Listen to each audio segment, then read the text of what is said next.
최원현 수필가의 낭독의 공간. 오늘은 가슴속으로 피는 꽃을 소개합니다. 가슴속으로 피는 꽃.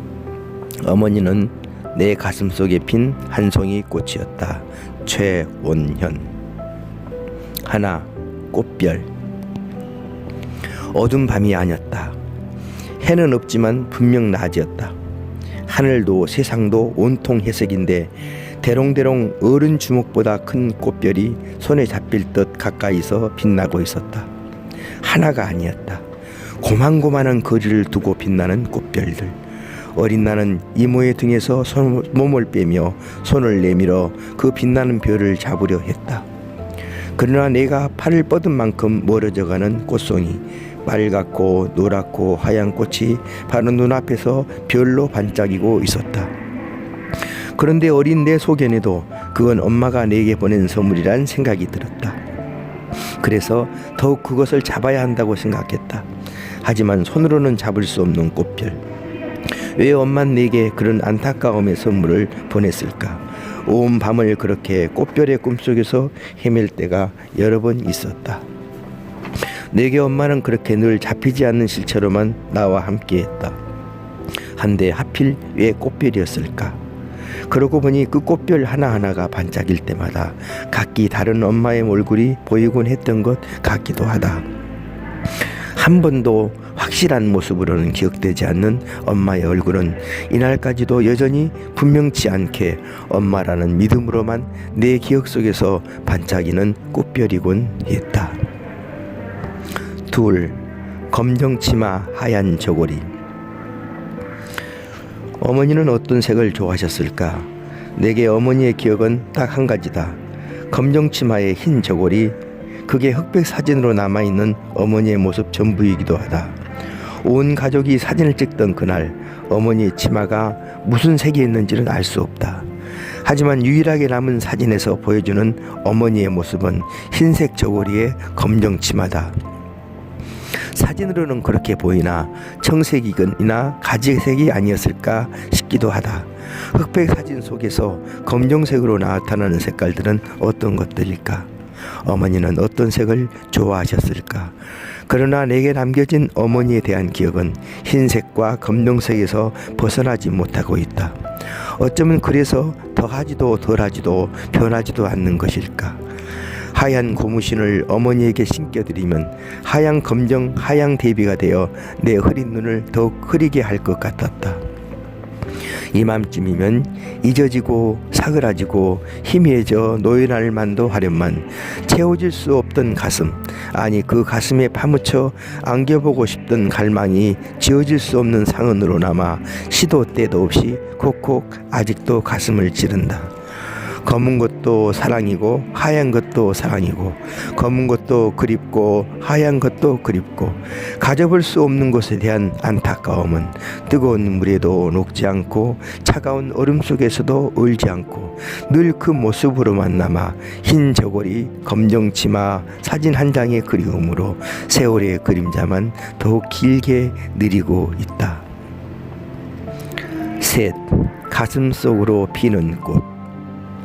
억수로 쏟아지는 빗속을 뚫고 어머니의 이장을 하던 날, 그날 달려온 700여리의 길은 내가 어머니를 가슴에 품고 달린 가장 오래고 긴 길이었다.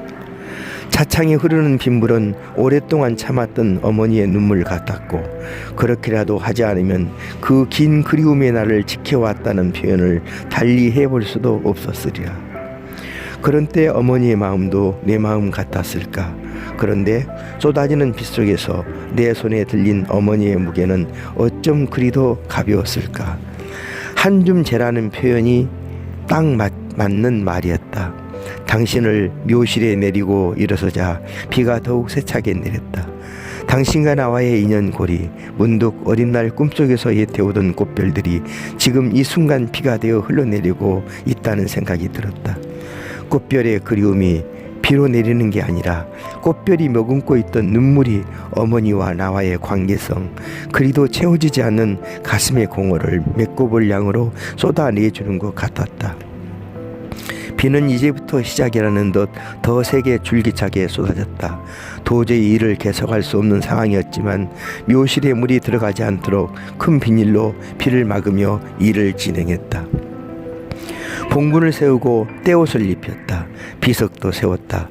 온몸이 다 젖은 새 나는 그 빗속에서 숨길 필요도 없이 마음껏 울었다.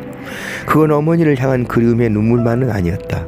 남들이 다 하는 것을 아무것도 할 수 없던 안타까움에서 오는 것만도 아니었다. 사실 죽은 자에게 이런 묘가 무슨 도움이 되랴만 아무 소용도 없을 일임에도 어머니를 위해 한 가지라도 해야 했다는 자의와 감사의 눈물이었다.